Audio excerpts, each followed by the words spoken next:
Before starting your main course, I am revising basic grammar. Crash course में मैं आपको अभी ग्रामर की कुछ बुनियादी बातें बता रहा हूं, क्योंकि जब तक आपकी ग्रामर स्ट्रांग नहीं होगी तब तक आप जो न्यू कोर्स की बुक्स हैं उनको इजीली नहीं स्टडी कर पाएंगे. And you are expected that you are perfect in grammar. That's why this new course has been introduced in your syllabus. So students, let's start now. मेरे words हैं वो सब ये हैं. इनको पार्ट्स ऑफ स्पीच का नाम दिया गया है और ये 9 भागों में रखे गए हैं. यानी इंग्लिश के जो भी वर्ड्स आप पढ़ते हैं, लर्न करते हैं, बोलते हैं, वो सब इन 9 में से ही कोई ना कोई होता है. As yesterday, I gave you the idea of noun, naming words, ऐसे शब्द जो नाम होते हैं. Then I told you about pronoun, वे शब्द जो नाउन के स्थान पर प्रयुक्त होते हैं. मैंने कल एक चार्ट दिया था जिसमें मैंने personal pronoun I, we, you, he, she, they, it लिखे थे, जिनके ऑब्जेक्ट वाले और पजेसिव वाले रूप भी आपको बताए थे. आई होप आपने वो लर्न कर लिए होंगे. Now the third one, adjective, वो शब्द जो नाउन या प्रोनाउन की क्वालिटी बताएं, विशेषता बताएं, कैसा है.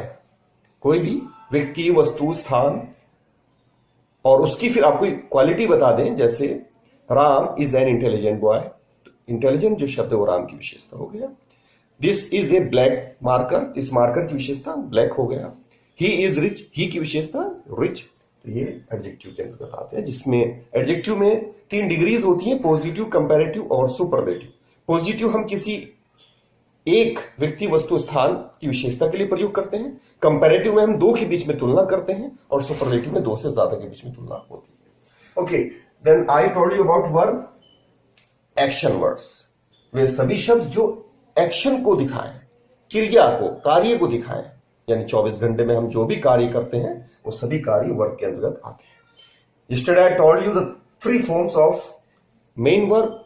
आई होप आपने लर्न करना स्टार्ट कर दिया होगा, क्योंकि वर्ब के बिना सेंटेंस नहीं बन सकता और टेंसेस के लिए भी आपको वर्ब की 3 फॉर्म्स को लर्न करना चाहिए, जिससे आपके लिए टेंसेस इजी हो जाए और आप इंग्लिश की में स्पीकिंग, रीडिंग, राइटिंग में परफेक्ट हो सके.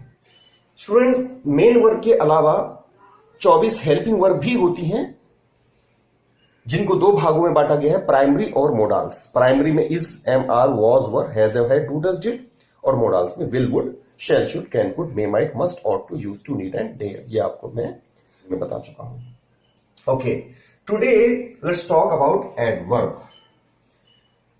जैसे एडजेक्टिव नाउन या प्रोनाउन की क्वालिटी के लिए यूज होते हैं, एडवर्ब वर्ब की विशेषता बताने के लिए प्रयुक्त होते हैं. मुख्य रूप से वर्ब की, खुद एडवर्ब की को भी क्वालिफाई कर सकते हैं ये शब्द और एडजेक्टिव को भी क्वालिफाई कर सकते हैं, लेकिन मुख्य रूप से वर्ब को क्वालिफाई करते हैं. मैं आपको एग्जांपल देकर समझाऊंगा. अगर मैं कहता हूं Ravi is a fast bowler, तो इस सेंटेंस में जो फास्ट शब्द है वो रवि की विशेषता बता रहा है कि वो कैसा बॉलर है, फास्ट. तो यहां पर जो फास्ट शब्द है वो रवि की विशेषता, रवि नाउन है ना, तो एडजेक्टिव कहलाएगा. लेकिन अगर इसी सेंटेंस को मैं चेंज करके इस तरह से बताऊं, रवि बोल्ड, रवि ने बॉलिंग की, फास्ट, तेज. तो यहां पे जो फास्ट, अब जो यही फास्ट वर्ड मैं यहां पे यूज कर रहा हूं, ये वर्ड क्रिया की विशेषता बता रहा है. यानी ये जो काम उसने किया है, बॉलिंग की है उसने, बोल्ड को मैंने एज ए वर्ब यूज किया यहां पे सेकंड फॉर्म के रूप में, तो यहां पर ये एडवर्ब कहलाएगा. और एग्जांपल्स देखिए, जैसे मैं अभी एक काम कर रहा हूं, आई एम स्पीकिंग. अगर मैं अपनी स्पीकिंग की विशेषता बताऊं, आई एम स्पीकिंग लाउडली, तो ये जोर से जो शब्द है ये मेरी स्पीकिंग को बता रहा है, तो यहां पर ये एडवर्ब कहलाएगा. इसी तरह से करेक्टली, फास्ट, फास्ट में एलवाई नहीं लगाते, punctually, completely, regularly, irregularly, fortunately, unfortunately, luckily, unluckily, ये सब वर्ड्स मोस्टली इनमें क्या होता है, एडजेक्टिव में ही एलवाई लगा करके एडवर्ब बन जाते हैं. तो ये सभी शब्द एक्शन को क्वालिफाई करते हैं कि कोई कार्य कैसे हो रहा है ये बताते हैं. तो इस तरह से ये एडवर्ब के अंतर्गत आता है. Okay student, now the 6 parts of this preposition. जैसे कि आपने 10th में भी ये किया है, प्रीपोजिशन 2 शब्दों से मिलकर बना है. प्री प्लस पोजिशन मैंने आपको डिटेल में सब समझाया हुआ है. प्री मीन्स पहले, पोजिशन मैंने स्थिति. तो ऐसे शब्द जो किसी नाउन से पहले प्रयुक्त होकर किसी दूसरे नाउन की स्थिति को बताएं तो वो प्रीपोजिशंस कहलाते हैं। For example, this is a pen, pen noun है, एंड दिस इज हैंड। मैंने सेंटेंस बनाया, the pen is in my hand. तो इन शब्द से इसकी पोजिशन का पता चला है। अगर मैं इस पेन की स्थिति को चेंज कर देता हूं, यानी मैं इसको रख देता हूं, तो the pen is on the table. अब ऑन से इसकी स्थिति चेंज हो गई है। कोई चीज टच से ऊपर रहती है तो रूल के अकॉर्डिंग वहां ओवर लगाया जाता है, the pen is over the table. और जब कोई गति के साथ गिरता है तो अपॉन लगाना चाहिए, तो the pen fell upon the table. तो इस तरह से दो के बीच में अगर कोई वस्तु है तो उसके, या व्यक्ति है तो उसमें आपको बिटवीन लगाना है। दो से ज्यादा अगर व्यक्ति वस्तु है तो अमंग लगाना है। और किसी वस्तु के नीचे कोई चीज है तो अंडर का प्रयोग किया जाता है। तो ये सभी शब्द जो होते हैं, जो स्थिति बताने के लिए प्रयुक्त होते हैं, प्रीपोजिशंस कहलाते हैं। ये बेसिकली 24 ही होते हैं, जैसे हेल्पिंग वर्ब्स 24 होती हैं। तो इनको आपने 10th में बहुत अच्छे से स्टडी किया है, ये क्वेश्चन एग्जाम में भी आता है बोर्ड में। तो now come to the 7th part of speech, that is conjunction. Conjunction के अंतर्गत ऐसे शब्द होते हैं जो दो या दो से ज्यादा शब्दों को जोड़ने के लिए प्रयुक्त होते हैं। For example, Ram and Shyam are friends. इसमें इस सेंटेंस में राम और श्याम दो शब्द मैंने यूज किए, दो नाउन, उनके बीच में मैंने एंड लगाया है। तो ये एंड जो है कंजंक्शन है। इन द सेम वे दो सेंटेंसेस को जोड़ने के लिए भी जो शब्द आते हैं उनको भी कंजंक्शन ही कहा जाता है। For example, he came in the class but his brother did not come today. वह क्लास में आया लेकिन आज उसका भाई नहीं आया। तो बट जो वर्ड है दो सेंटेंस को जोड़ रहा है, एक में पॉजिटिव हो रहा है, दूसरे में नेगेटिव हो रहा है। दो बातें हो रही हैं लेकिन दोनों के बीच में मैंने बट का यूज किया है दोनों को कंबाइन करने के लिए।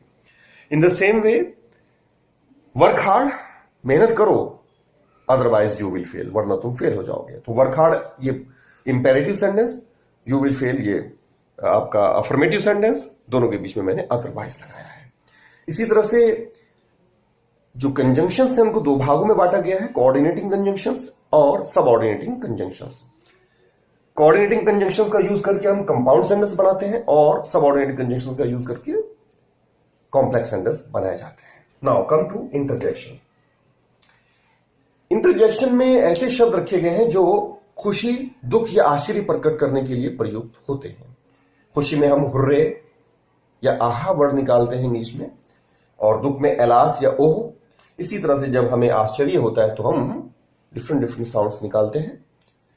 और किसी को पुकारने के लिए हेलो या ओ का प्रयोग किया जाता है। तो ये सभी शब्द इंटरजेक्शन के अंतर्गत रखे गए हैं, ज्यादा नहीं होते हैं। Now come to articles. Articles में सिर्फ 3 शब्द होते हैं, a, an and the. A और एन दोनों का मतलब एक होता है। आपको अच्छी तरह से पता है कि वोवेल की साउंड से शुरू होने वाले वर्ड से पहले एन का प्रयोग किया जाता है और कॉन्सोनेंट के साउंड से शुरू होने वाले शब्दों से पहले ए का प्रयोग किया जाता है, बशर्ते कि कोई एक वस्तु या व्यक्ति हो, क्योंकि ए और एन दोनों का मतलब एक होता है। एक से अगर ज्यादा है तब ना उसमें ए या एन का प्रयोग नहीं करेंगे। और दा और दी दोनों करेक्ट प्रोनाउंसिएशन है। दी हम वहां पे बोलते हैं जहां पे वोवेल की साउंड से शब्द शुरू हो रहा होता है, और दा वहां बोलते हैं जो कॉन्सोनेंट की साउंड से शब्द शुरू हो रहा होता है। इनकी यूज करने और ना करने के बारे में रूल्स हैं। कहां पर दा का यूज करना जरूरी है और कहां पे दा का यूज नहीं किया जा सकता। जैसे कि मैं आपको ब्रीफली आपको आइडिया दे देता हूं। पानी से जुड़ी हुई जितनी भी वस्तुओं के नाम होते हैं, नदियों के नाम हो, समंदर के नाम हो, महासागरों के नाम हो, खाड़ियों के नाम हो, पर्वत श्रृंखलाओं के नाम हो, या दिशाओं के नाम हो, जितनी भी ऐतिहासिक इमारतें हैं या इंग्लिश न्यूज़पेपर्स हैं या धार्मिक पुस्तकें हैं, तो इन सब से पहले हमें दा का यूज करना होता है। लेकिन कभी भी प्रॉपर नाउन से पहले दा का यूज नहीं करना चाहिए। एडजेक्टिव की कंपैरेटिव डिग्री से पहले दा का यूज नहीं किया जाता, जबकि सुपरलेटिव से पहले दा का यूज करना कंपलसरी है। तो स्टूडेंट्स, मैंने शॉर्ट में आज आपको वर्ड्स के बारे में जानकारी दी। लेटर्स से वर्ड्स बनते हैं और वर्ड से फिर सेंटेंसेस बनाए जाते हैं। तो नेक्स्ट टर्न पर मैं आपको सेंटेंसेस के विषय में बताऊंगा और उसके बाद फिर हम अपने मेन कोर्स की तरफ बढ़ेंगे। All the best for today, see you day after tomorrow.